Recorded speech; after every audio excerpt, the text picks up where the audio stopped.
सुप्रभात बच्चों, आज की ऑनलाइन कक्षा में आप सभी का स्वागत है। आज मैं आप लोग को धर्म शिक्षा पुस्तक पढ़ाने जा रही हूँ। पाठ 2 आर्य समाज। पिछले दिनों मैंने आप लोगों से आर्य समाज के ऊपर चर्चा की थी। हम क्लास शुरू करने से पहले आज की तारीख लिखेंगे। सबसे पहले क्लास वर्क, फिर आज की तारीख डालेंगे,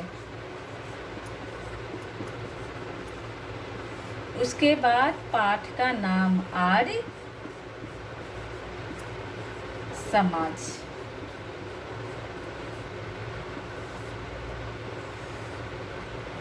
सबसे पहले मैं इस पाठ का आदर्श वाचन करूंगी। उसके बाद इस पाठ में आए प्रश्नों, ईश्वर में विश्वास रखने वालों की संस्था है। संस्था का मतलब वैसे लोगों का समूह जो एक बात, एक धारा पे चलते, एक विचार पर चलते हैं। जैसे कि अगर हम लोग कहते हैं कि सदा सच बोलो और इस बात को 5 लोग और स्वीकार करें, सदा सच बोलो, तो इसका मतलब ये एक धारणा बन गई। और जो धारणा बनती है वो अच्छी भी होती है और बुरी भी होती है। अच्छी धारणा समाज में फलती फूलती है। जैसे कि आर्य समाजियों ने अच्छी पॉजिटिव थिंकिंग लेकर, अच्छे विचारों को लेकर आज तक अपने को इस भारतीय समाज में जीवित रखे हैं। ठीक है, आज का पाठ जो है आर्य समाज की विचारधारा पर आधारित है। आर्य समाज ईश्वर में विश्वास रखने वालों की संस्था है। आर्य समाज क्या है? तो ये ईश्वर को मान कर चलते, यानी आस्तिक लोग, जो ईश्वर को माने आस्तिक, जो ईश्वर को ना माने नास्तिक। तो ये आर्य समाज क्या है? आस्तिक लोगों का समूह है। इसकी स्थापना सन 1875 में महर्षि दयानंद ने बम्बई नगर में की थी। इस समाज की नींव कौन रखा था? महर्षि दयानंद सरस्वती ने। कहाँ रखा था? बम्बई नगर में। बच्चों, मुंबई ही बम्बई है। बम्बई को ही अब मुंबई कहा जाता है। ठीक है, और इसकी स्थापना कब हुई? 1875 को हम 1875 बोल देंगे। 18 और 75, ठीक है, ये हुआ हिंदी की गणना संख्या। महर्षि दयानंद वेदों को ईश्वरीय ज्ञान मानते थे। आज समाज के लोग क्या करते हैं? वेद को स्वीकार करते हैं। वो मूर्ति पूजा और ये कर्मकांड पर विश्वास नहीं करते हैं। आप लोगों को पता है ना, ईश्वर ने जब सृष्टि बनाई तो सबसे पहले वेदों की रचना की और वेद 4 हैं। तो आज समाज किस चीज़ को मानता है? वो गीता, रामायण, महाभारत को नहीं मानता, वो सिर्फ वेद को मानता है। और वो चारों वेद हैं, ऋग्वेद, यजुर्वेद, सामवेद, अथर्ववेद। ठीक है, महर्षि दयानंद वेदों को ईश्वरीय ज्ञान मानते थे। उनका मानना था कि भगवान ने सच्चे ज्ञान को वेदों में ही लिखा है। आर्य समाज का मानना है कि ईश्वर सब विधाओं का आदि मूल है। वह सच्चिदानंद स्वरूप, सर्वशक्तिमान, सर्वव्यापक और नित्य है। एकमात्र उसी की उपासना करनी चाहिए। वेद सब विधाओं का मूल ग्रंथ है। अब हम यहाँ आते हैं आर्य समाज में ईश्वर को, भगवान को क्या कहा गया है? जितनी भी विधाएं हैं सबको ईश्वर का, आदि का मतलब आरंभ करता है, ईश्वर के द्वारा रचित माना गया है। आर्य समाज ईश्वर को कैसा मानता है? सर्वशक्तिमान, सभी शक्तियों से पूर्ण। सर्वव्यापक का मतलब मैंने पिछली कक्षा में भी बताया था, सभी जगह मौजूद। और नित्य का मतलब होता है हमेशा। तो ईश्वर क्या है? सच्चाई का स्वरूप है, आईना है, सभी जगह व्यापक है, सभी शक्तियों से युक्त है और वह हमेशा ही रहेगा। सृष्टि रहे या ना रहे, ईश्वर हमेशा जीवित रहेगा। और हमें किसकी उपासना करनी चाहिए? एकमात्र उसी की, ईश्वर की उपासना करनी चाहिए। वेद सब सत्य विधाओं का मूल ग्रंथ है, यानी कि जितना भी आप वेद के बाद जितनी भी ग्रंथ लिखे गए, जैसे गीता, बाइबल, महाभारत, रामायण, इन सब का आदि स्रोत कहाँ से मिला है? आरंभ वेद से ही प्राप्त ज्ञान इसमें भी दर्शाया गया है। इन ग्रंथों में भी वेदों के ही आदर्श रचे गए हैं। आज समाज ने भारत में तथा विश्व में वेदों को फैलाने का निरंतर प्रयास किया है। निरंतर का मतलब हर समय। आज समाज ने क्या किया है? वेद में जो ज्ञान निहित है, जो ज्ञान रखा गया है, जो सच्चाई है, ज्ञान है, उसे फैलाने के लिए वो भारत के साथ साथ विदेशों में भी वैदिक शिक्षा, वैदिक ज्ञान को फैलाने का प्रयास आज समाज के लोग आज भी करते रहे हैं, कर रहे हैं।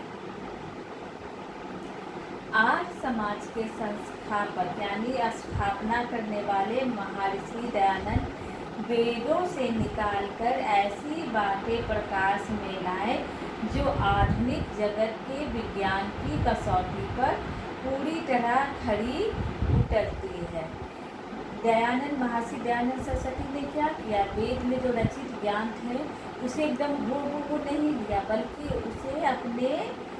उसे मानव के प्रयोग करने हेतु उनको आसानी से उसे ग्रहण करने युक्त बनाया और उसे इस तरह से रखा जो आज के ज़माने में भी वैज्ञानिक कसौटी यानी विज्ञान की परीक्षा पर भी वो सही, खरी का मतलब सही, उतर रहे हैं। वेदों के आधार पर उन्होंने बताया ईश्वर एक ही है तथा गुणों के आधार पर ईश्वर के अनेक नाम हैं। महर्षि दयानंद सरस्वती ने आज समाज में और वैदिक ज्ञान में ये भी बताया कि वेदों में ईश्वर को सिर्फ एक माना गया, लेकिन वो अपना हर गुण करने के कारण, अलग अलग गुणों के कारण हम ईश्वर को अनेक नामों से पुकारते हैं। आर्य समाज कर्म, फल और मुक्ति में विश्वास रखता है। आर्य समाज किसी ढोंग और पाखंड में विश्वास नहीं करता। वो क्या करता है? कर्म फल, आप जैसा कर्म करिएगा वैसा फल पाइएगा। अच्छा काम कीजिएगा तो बड़ाई पाइएगा, बुरा काम करिएगा तो लोगों की नज़रों में गिरिएगा। तो आर्य समाज क्या करता है? कर्म, फल और मुक्ति में विश्वास रखता है। जन्म मृत्यु के चक्र से छूट जाना ही मुक्ति है। और ये मुक्ति का मतलब बताते हैं कि कहा जाता है ना कि बहुत सारे धर्म ग्रंथों में चर्चा है कि धरती पर 84 लाख योनियाँ यानी गाय बैल जितने भी हैं ये सब एक जाति की योनि है। तो अगर हम मुक्ति पाना चाहते, जन्म मृत्यु के चक्र से छूट जाना चाहते हैं, तो हमें वैदिक ज्ञान के पर ही अपने जीवन को उतारना चाहिए। वैदिक ज्ञान को, वैदिक ज्ञान को अपने जीवन में उतारना चाहिए। महर्षि दयानंद महान राष्ट्रवादी थे। और महर्षि दयानंद कैसे इंसान थे? वे देशभक्त थे, राष्ट्रवादी थे, राष्ट्र की पूरे एक राष्ट्र की कल्पना करने वाले व्यक्ति थे। उनका आर्य समाज आंदोलन आधुनिक युग में देश की उन्नति के लिए कार्य कर रहा है। और उन्होंने जो आर्य समाज की स्थापना की, नींव डाली, वह आज भी देश की उन्नति के लिए हमारा देश का क्या है? भारत। कौन सा देश है? भारत में हम रहते हैं। तो भारत और भारतीयों की उन्नति के लिए आज समाज के सदस्यगण आज भी प्रयत्नशील हैं। आर्यजन वैसे लोगों को कहते हैं जो आर्य समाज के सभी सही बातों को यानी आर्य समाज के बताए मार्ग पर चलते हैं, उन्हें आर्यजन कहते हैं। आर्यजन विधवा विवाह के पक्ष में है। पुराने ज़माने में जब अंग्रेज भारत में थे, ये बात मैं 1800 ईस्वी की कर रही हूँ, आज 2000 चल रहा है, 2020 यानी 220 साल पहले की मैं बात कर रही हूँ। तब क्या था, एक तो हमारा देश अंग्रेज़ों का गुलाम था और कुरीतियों का भी गुलाम था। किसी औरत का पति मर जाता था तो उस औरत को दोबारा शादी करने की अनुमति नहीं देता था और लड़की और लड़कियों की शादी बचपन में कर दिए जाते थे। तो इन सब सामाजिक बुराइयों को मिटाने के लिए महर्षि दयानंद ने आर्य समाज की स्थापना की और उन्होंने विधवा को विवाह, अगर किसी औरत का पति मर जाए तो उसे दूसरा शादी करने के लिए प्रेरित करता था, ताकि रोकता था। बाल विवाह, जात पात, अभक्ष्य भक्षण, भक्षण का मतलब खाना, भक्ष का मतलब जैसा तैसा, बासी तबासी और मांस मदिरा, ये सब खाने के विरोधी था। यज्ञ आदि संस्कारों को मानते हैं और आर्य समाज के लोग क्या कहते हैं, सिर्फ यज्ञ करते, वो किसी देवता या मूर्ति की पूजा नहीं करते, वो केवल हवन करते। जैसे आप लोग स्कूल में हवन करते थे ना, यज्ञ हवन, ये इसी को महत्व देते हैं, ना कि भगवान को माला पहनाओ, भगवान के सामने घंटी बजाओ, भगवान के सामने भगवान को कपड़ा दो, खाना भोजन में काजू किशमिश चढ़ाओ, ये सब का विरोध करते हैं आर्य समाज के लोग। आर्य समाज की लोकप्रियता के मुख्य आधार 1, 5, 6 बताया गया। लोकप्रियता का मतलब आर्य समाज की प्रसिद्धि। आर्य समाज क्यों महत्वपूर्ण माना गया है, तो पहला कारण है वेदों की पुनः प्रतिष्ठा। उन्होंने वेदों को दोबारा आम जन के बीच फैलाया, वैदिक ज्ञान को।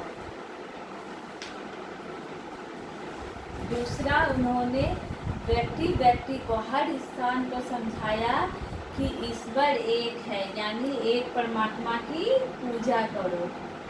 वेदों की अप्रत्यक्षता और वेदों के ज्ञान को ही सच्चा ज्ञान माना। जन्मना और जात पात का खंडन, यानी जन्म से किसी की जाति निर्धारित करने का उन्होंने इसका विरोध किया। दलित उद्धार, दलितों का, यानी जो छोटे जाति के लोग हैं, जैसे चमार हुए, धोबी हुए, इन लोगों को भी समाज में आगे लाने का, उद्धार का मतलब आगे करने का रास्ता निहित किया, दिखाया। वह माना कि भारतीयों का, और उन्होंने एक एक जन को, समाज के हर वर्ग, हर समूह को समझाया कि जो अपना देश भारत है, ये हम सब ही भारतीयों का है। सबकी उन्नति में अपनी उन्नति समझना। आर्य समाज के लोग सभी की खुशी, सभी की उन्नति में अपनी उन्नति समझते हैं और समाज सेवा को वो निरंतर करते रहते। समाज सेवा उनके जीवन का मूल आधार है। तो बच्चों, इसके साथ ही मैंने आर्य समाज पाठ 2, आर्य समाज पाठ की व्याख्या कर दी है। अब हम इस पाठ का प्रश्न उत्तर करेंगे।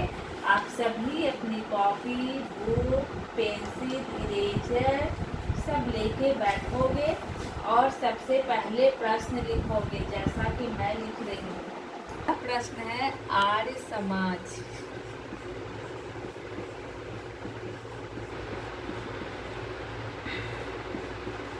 की स्थापना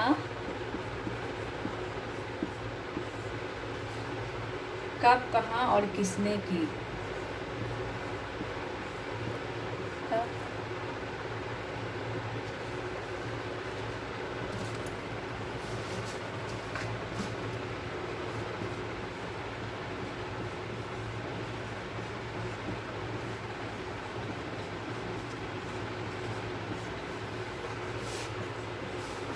किसने की? इसका उत्तर लिखेंगे। आर्य समाज की स्थापना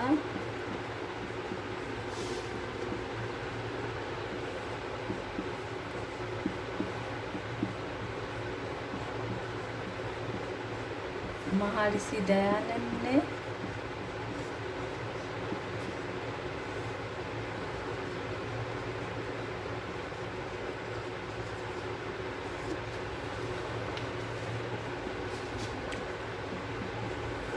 ये सन 1875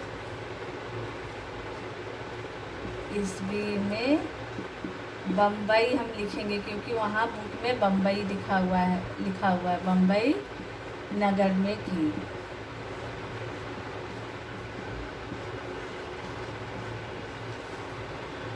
प्रश्न संख्या 2 है, आर्य समाज का वैधानिक मंतव्य क्या है?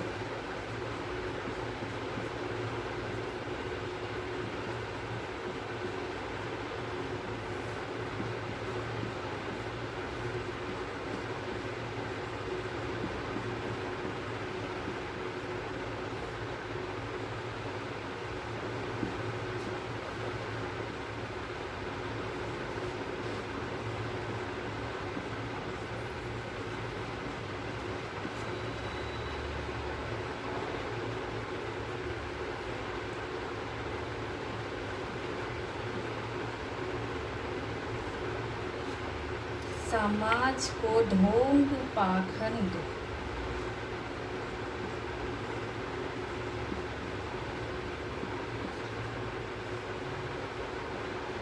से दूर रखना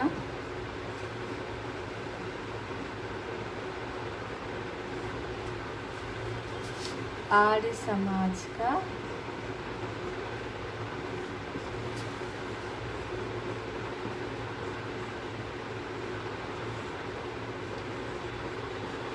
वैधानिक मंतव्य है।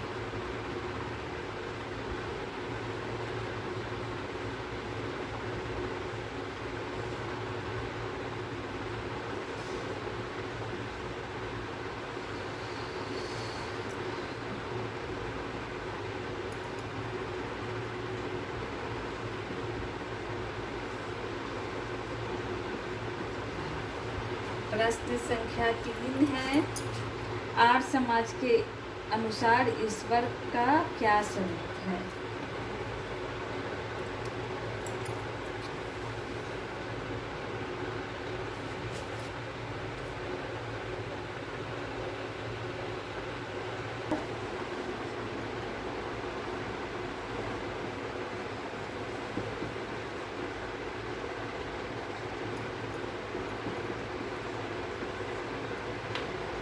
ईश्वर का क्या स्वरूप है?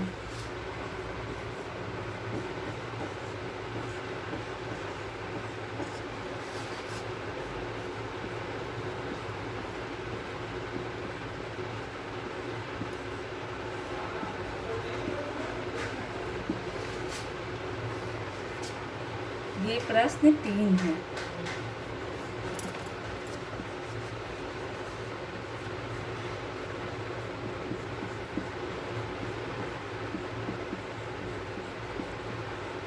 आर्य समाज ईश्वर को निराकार मानता है।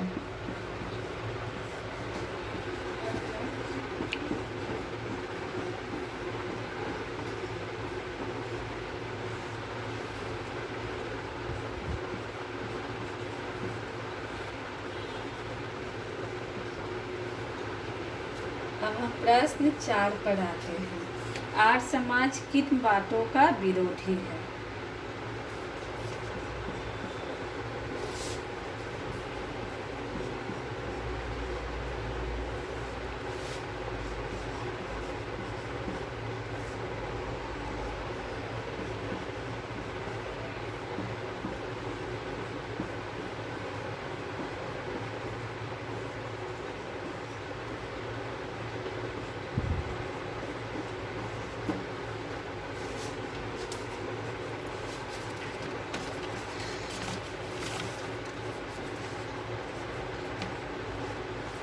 आर्य समाज बाल विवाह, जात पात, अभक्ष्य भक्षण, मद्यपान का विरोधी है। आर्य समाज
क्वेश्चन, आर्य समाज के अनुसार ईश्वर का क्या स्वरूप है? आर्य समाज ईश्वर को निराकार मानता है। आर्य समाज किन बातों का विरोधी है?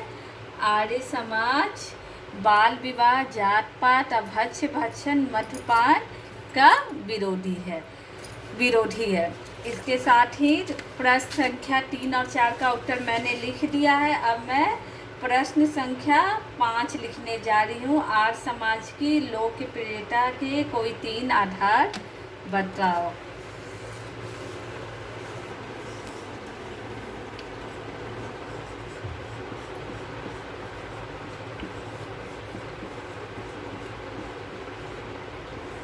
आर्य समाज की लोकप्रियता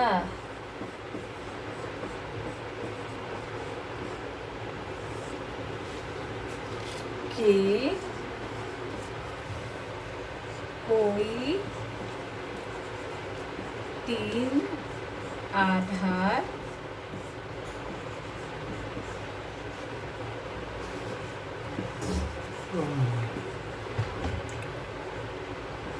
बताओ।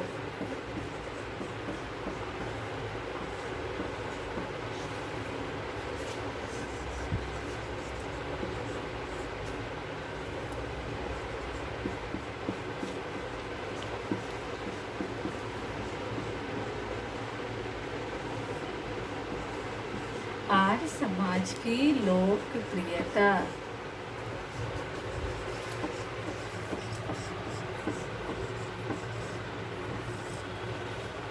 के आधार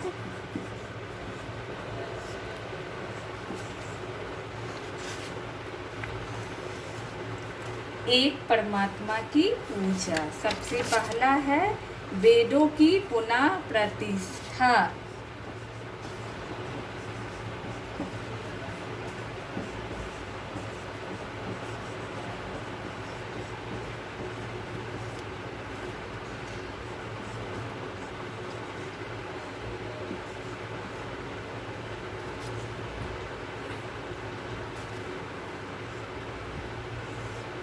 वेदों की पुनः प्रतिष्ठा।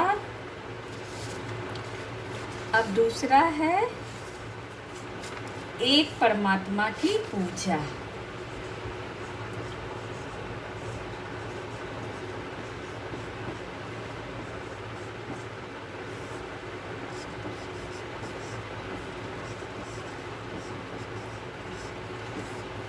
तीसरा समाज सेवा।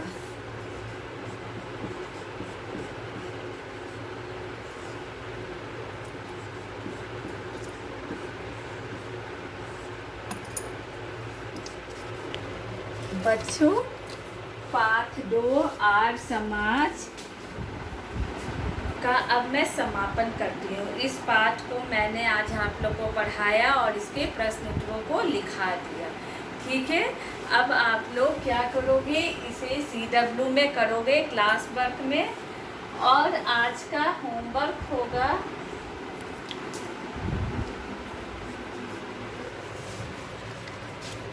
पाठ 2 का प्रश्न उत्तर याद करें।